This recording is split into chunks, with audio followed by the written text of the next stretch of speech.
وقفے کے بعد حاضر ہیں ناظرین، اور وقفے سے پہلے جو گفتگو ہو رہی تھی میں چاہوں گا اس سلسلے کو آگے بڑھایا جائے۔ علامہ حسین اکبر صاحب سے جو آپ نے سوال کیا گیا تھا، ایک دفعہ سوال اگر آپ دوبارہ دہرا دیں تاکہ ناظرین جنہوں نے ہمیں ابھی جوائن کیا ہے ان کو تھوڑا سا مزید جو ہے ان کی یاد دہانی ہو جائے۔ بات کس خاص موضوع پر ہو رہی تھی؟ سختیاں کم کرنے کی کوشش کی جاتی ہے علامہ صاحب، علامہ سرور صاحب سے یہ پوچھ رہی تھی، اسی سوال کو آپ سے بھی پوچھنا چاہوں گی رہنمائی کے لیے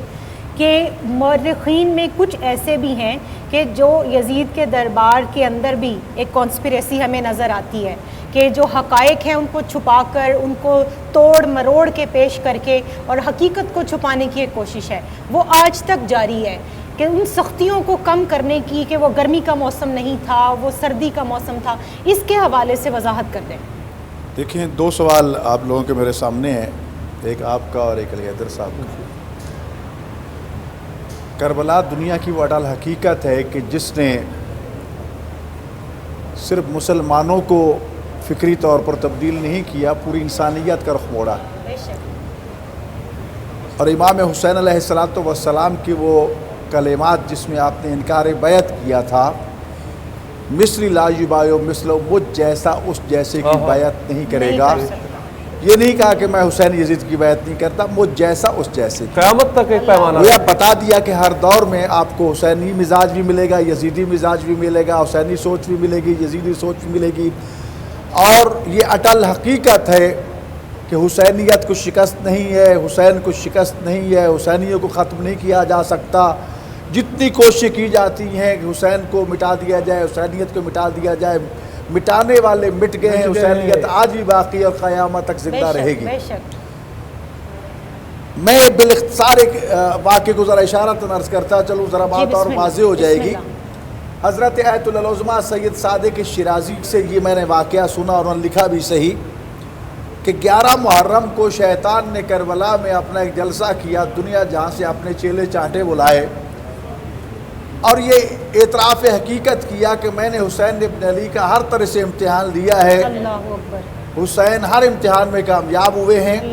اور ان امتحانوں میں سے ایک امتحان جس کا تذکرہ کتاب کبریت احمر میں ذکر کیا گیا وہ یہی تھا کہ میں نے خدا سے کہا کہ ٹھیک ہے حسین نے یہ بھی امتحان دے لیا، یہ بھی دے لیا، حسین کو تب صابر مانوں گا کہ سورج سے کہے کہ اپنی ساری گرمی حسین ابن علی۔ سورج کا حکم ہو گیا۔ اب سورج کی تشریح بیان کی گئی کہ ایک تنور کی مانند ہے، اس کا رخ جو ہے وہ آسمان بلندی کی طرف ہے، روز عاشور رخ نیچے کر دیا گیا، اس کی 100 آنکھیں، 100 درجے جو بھی تعبیر کر لیں۔ سورج نے ایک ایک درجہ گرمی کربلا پہ مرتکز کرنا شروع کی، غریب زہرا امام حسین علیہ السلام پہ گرمی پھینکنا شروع کی۔ اتنی شدت کی گرمی کہ یہ روایات بھری پڑی ہیں کہ فرات میں مچھلیوں نے تڑپنا شروع کر دیا تھا اور کربلا کے سنگریزے سرخ انگاروں میں تبدیل ہو چکے تھے۔ اور جب سورج اپنی ساری گرمی پھینک چکا تو امام حسین علیہ السلام کے یہ لفظ موجود ہے، لیما تستحی ایتھا الشمس، اے سورج شرم کیوں محسوس کرتا ہے، تیرے پاس اور بھی کوئی گرمی ہے تو مجھ پہ پھینک دے۔ تو سورج نے کہا غریب زہرا میری گرمی ختم ہو گئی۔ یہ میرے حسین کا ہی حوصلہ تھا، جی یہ حسین ابن علی کا صبر تھا، حوصلہ تھا۔ اور یہ بات آپ سنتے رہتے ہیں، باعثین سے کتب میں موجود ہے کہ جب امام حسین علیہ السلام دوڑتے ہوئے گھوڑے سے گرے تو ذوالجلال نے یہ سمجھا کہ میری کوتاہی سے گرے ہیں، تو ذوالجلال نے اپنی پشت زمین پہ لگا دی تھی اور اتنی زمین گرم تھی کہ اس کی کھال جلنے لگ گئی اور گوشت کے جلنے کے منہ آنے لگ گئی، روایات پہ موجود ہے۔ لہٰذا یہ بات یاد رکھیے، وہی شیطان کا واقعہ، شیطان نے یہ کہا کہ میں اس حقیقت تک پہنچا ہوں کہ حسین اور حسینیت کو شکست نہیں دی جا سکتی، ہر وہ چیز جس کی نسبت حسین کی طرف ہے اس کے حوالے سے لوگوں کے دلوں میں شکوک و شبہات پیدا کرو۔ جب شکوک و شبہات پیدا ہوں گے تو لوگ حسین سے پیچھے ہٹیں گے، پھر مجھے ان کو قابو کرنا آسان ہو جائے گا۔ آج صرف یہ واقعہ نہیں ہے کہ جی کہ روز عاشور ٹھنڈا تھا یا گرم تھا، بلکہ یہ کہا جاتا ہے کہ یہ علم بنانے کی کیا ضرورت، آپ پہ اعتراض ہو رہا ہوگا کہ اتنا کالا کپڑا آپ نے ضائع کر دیا، یہاں لگا دیا، آپ کو کہا جا رہا ہوگا کہ یہ تم لوگوں نے اتنی یہ ایک تصویر کیوں، صرف اس لیے کہ ہر وہ چیز جس کی نسبت حسین ابن علی کی طرف ہے اسے شاعر حسینیت کہا جاتا ہے۔ اور حضرت امام جعفر صادق علیہ السلام کے اس فرمان کو سامنے رکھا جائے کہ جب بھی کبھی کسی کی زبان سے وہ کسی لبادے میں ہو، کسی ٹائٹل میں ہو، کسی صورت میں ہو، حسین اور شاعر حسینیت کے خلاف بات کرتا ہوا نظر آئے تو سمجھ لینا یا شیطان بول رہا ہے یا شیطان کا چیلا بول رہا ہے، ہم نے جو شاعر حسینیت سے دور کر کے حقیقت میں حسین سے دور کرنا چاہتا ہے۔ تو لہٰذا یہ قصے کہانیاں گھڑ کے، گرمی نہیں تھی، سردی تھی، اکتوبر کا مہینہ تھا، ٹھنڈ تھی، فلاں تھی، میرے بھائی بات یہ ہے کہ اگر تاریخی ایام کو اٹھا کے دیکھا جائے تو 18 جیٹھ اور 10 محرم الحرام دونوں آپس میں ملتے ہیں، اور 18 جیٹھ ہمیشہ گرمی میں آتا ہے، سردی میں نہیں آتا۔ جیٹھ کا مہینہ ہی گرم ہے۔ یہاں پہ ایک چیز چھوٹی سی میں بات کر، اس سے ہٹ کے علی حیدر صاحب، آپ عراق کی گرمی دیکھ لیں، سعودی عرب کی گرمی دیکھ لیں، وہاں یہ دسمبر، جنوری، فروری کوئی اثر انداز نہیں ہے۔ میں اپنی بات عرض کرتا ہوں، دسمبر کے مہینے میں مکہ مکرمہ میں مولد النبی سے لے کر میرے خیال میں زیادہ سے زیادہ 10 قدم چلا ہوں گا ننگا پاؤں، میرے پاؤں جل گئے تھے، چھالے پڑ گئے تھے، چھالے جل کے سیاہ ہو گئے تھے۔ یہ دسمبر کی گرمی تھی۔ اللہ اکبر جی، تو سعودی عرب کا موسم اور عراق کا موسم میں ایک چھوٹی سی گزارش کرنا چاہوں گا، تصور کرنا نہیں، عراق بہت گرم تھا، روز عاشور کی گرمی خاص طور پر فوق العادہ گرمی تھی، اور روز عاشور جیسے کہا گیا کہ ایک طلالی دن تھا، عام عادی دن نہیں تھا۔ لہٰذا ایک سازش تو یہ ہے کہ حسین کی اس امتحان کو کمزور کر کے پیش کیا جائے، اور دوسرا جو آپ نے فرمایا کہ رسول خدا صلی اللہ علیہ وآلہ وسلم کہتے ہیں کہ میں سب کا سردار ہوں، یقیناً تو جب تک آپ کا فرمان ہے کہ جتنی اذیت مجھے پہنچائے گئی کسی نبی کو نہیں پہنچائی گئی، جتنی تکلیفیں مجھے دی گئی کسی کو نہیں دی گئی، تو جب تک حسین ابن علی کے امتحان کو رسول اللہ کا امتحان نہ سمجھا جائے، جب تک کربلا کی مصیبتوں کو رسول اللہ کی مصیبتیں نہ سمجھا جائے، اس وقت تک یہ مفہوم سمجھ میں نہیں آ سکتا کہ مجھے اتنی اذیت پہنچائی گئی جتنی کسی نبی کی نہیں پہنچائی گئی۔ اور حقیقت یہی ہے کہ ان ظالموں کے وہ بیانات پڑھ کے دیکھیے کہ علی اصغر کے گلے پہ تیر چلانا چاہتا ہے حرملہ، تیر گر جاتا ہے، تو ایک اس کا اعتراف یہ تھا کہ جب میں دیکھتا ہوں تو اس گلے پہ مجھے رسول اللہ کا گلا نظر آتا ہے، اس گلے پہ مجھے بطول کا گلا نظر آتا ہے، اس گلے پہ مجھے حسن کا گلا نظر آتا ہے۔ اور امام حسین علیہ السلام کے کئی قاتل تبدیل ہوئے اس لیے کہ وہاں تو رسول اللہ وہ نظر آ رہے ہیں، تو حقیقت میں حسین کا قتل رسول اللہ کا قتل تھا۔ تو لہٰذا رسول اللہ کا قتل اور اس کے مصائب و اعلام امام حسین کے مصائب و اعلام ہے، اور امام حسین کے مصائب و اعلام جو ہے وہ رسول اللہ کے ہیں۔ تو لہٰذا ان حقائق کو اس لیے بھی اجاگر کرنا ضروری ہے تاکہ حسین کی مظلومیت دنیا کے سامنے آئے۔ اگر مظلومیت پہ پردہ ڈالو گے تو ظالم کے حامی شمار ہوگے، لہٰذا ہمیں حتی المقدور مظلوموں کا ساتھ دینا ہے۔ کون للظالم خصما وللمظلوم عونا۔ مولا علی علیہ السلام نے اپنے بیٹوں کو یہ وصیت کی تھی ہمیشہ ظالم کا دشمن رہنا اور مظلوم کا ساتھی رہنا۔ ہم مظلوموں کے ساتھی ہیں، ظالموں سے نہ کوئی تعلق تھا، نہ ہے اور نہ رہے گا۔ اور یہ تو قبلہ وہ ذکر ہے جس کو نہ کوئی دبا سکا، نہ چھپا سکا، نہ اس کو بدل سکا، قیامت تک اس کو نہ کوئی روک سکے گا نہ بدل سکے گا۔ یہ تحریفات میں سمجھتی ہوں جس ذکر کو اللہ نے بلند کیا، جس ذکر کو اللہ کے نبی صلی اللہ علیہ وآلہ وسلم نے بلند کیا۔ علی بھائی دیکھیں، امام حسین علیہ السلام کی ولادت ہو رہی ہے اور آپ صلی اللہ علیہ وآلہ وسلم نے گود انور میں لیا ان کو، اور جبریل امین علیہ السلام وہی لے کر تشریف لاتے ہیں اور وہ کربلا کی مٹی لے کر آتے ہیں، اور وہ بشارتیں سیدہ ام سلمہ کے پاس وہ مٹی موجود ہے کربلا کے دن تک کہ یہ میرے بیٹے کو کربلا کے میدان میں پیاس اور گرمی کے عالم میں شہید کیا جائے گا۔ اس پہ کوئی شک نہیں مجھے، بلکہ میرے دوست ہی کل ایک حدیث سنا رہے تھے، میں اس کا مفہوم ہی بیان کر دیتا ہوں، پھر میں چاہوں گا شوکت صاحب اور بعد میں علامہ صاحب۔ حضرت اسامہ جب جاتے ہیں سرکار کے پاس اور ان کی کملی میں حسنین کریمین ہیں، تو اور بھی کافی باتیں ہوئی، لیکن جب سرکار نے فرمایا، پوچھا گیا کہ یہ کون ہے، تو کہا کہ یہ میرے بیٹے، میری بیٹی فاطمہ کے بیٹے ہیں۔ یعنی پہلے ترتیب دیکھیے نا قبلہ کہ یہ میرے بیٹے میری بیٹی فاطمہ کے بیٹے ہیں، تو پہلے نسبت اپنے سے رکھی ہے، بعد میں فرمایا گیا۔ اور پھر ہم مباہلہ میں بھی یہی دیکھتے ہیں اس دوران کہ جب مولا حسین کو اپنی گود میں اٹھایا ہوا ہے، امام حسن ساتھ ہیں، اور پھر ترتیب میں بھی سرکار انبیاء نے بار بار پریکٹیکلی میں یہ کہوں گا بتایا کہ اہمیت کیا ہے حسنین کریمین کی اور پھر امام حسین علیہ السلام کی۔ میں چاہوں گا شوکت بھائی سے آپ کی اجازت سے کلام سن لیں، پھر اس کے بعد میں علامہ سرور صاحب کے پاس آؤں گا کچھ مزید گفتگو۔ شوکت شبیر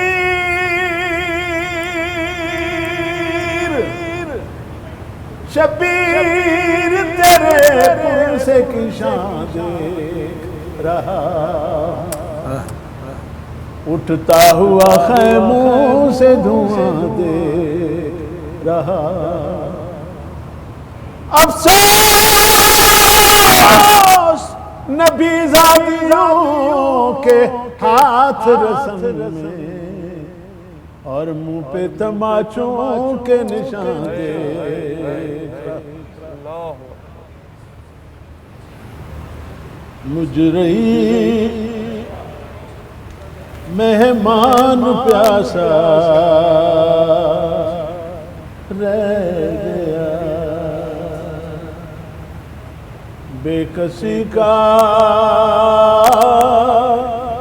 شہ کی چرچا رہ گیا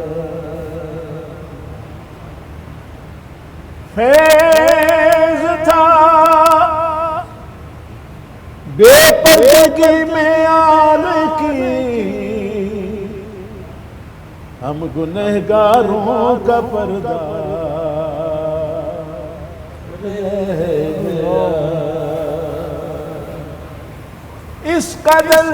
تھا خشک حسرت کا گلا اس قدر تھا خشک حضرت کا گلا خنجر قاتل بھی پیاسا اللہ خنجر قاتل بھی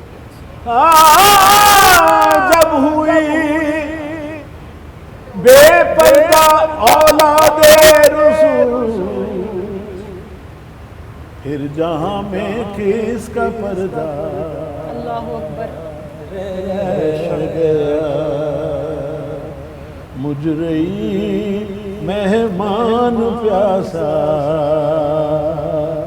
رہ گیا علی حجر صاحب میں پاک بی بی کے دربار جا رہا ہوں میری خوش قسمتی میں شام کی طرف جا رہا ہوں اور راستے میں کچھ لکھ رہا ہوں اللہ اکبر سروں کی فصل دشت کربلا و چادر زینب اللہ اکبر کمائی یا علی تیری مسلمانوں کے کام آئی کیا کہنے بہت میں کو مسئلے او ایک مسئلے دی سمجھنائی یا حسین رسول دا کچھ نہ لگتا یا امت رسول نہ 18,000 قرآن دے کاری او قرآن ہتھات چائی سبحان اللہ کربل تو گھن کے شام تو دیو رہی رو دیو زہرا جائی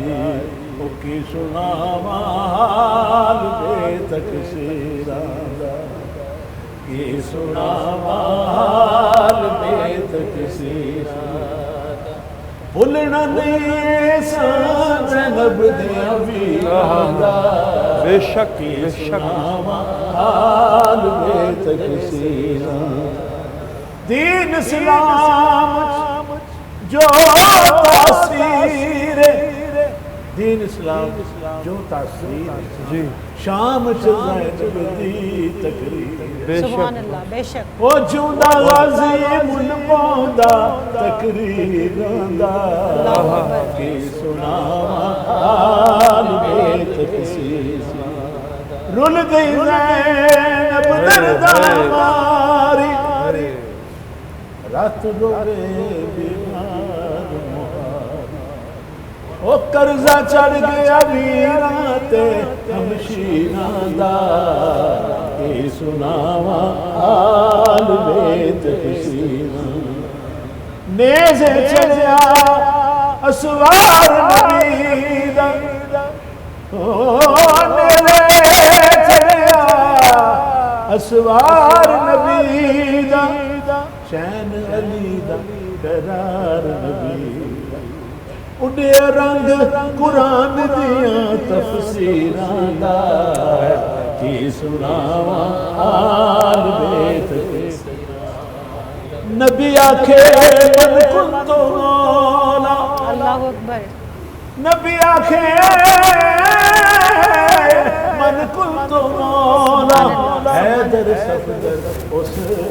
دا مولا وہ میرا پیر شوکت جگ دیا پیران بے شک بے شک دوبارہ پڑھیے گا پھر پڑھیے گا نبی آکھے من قلت مولا حیدر صفدر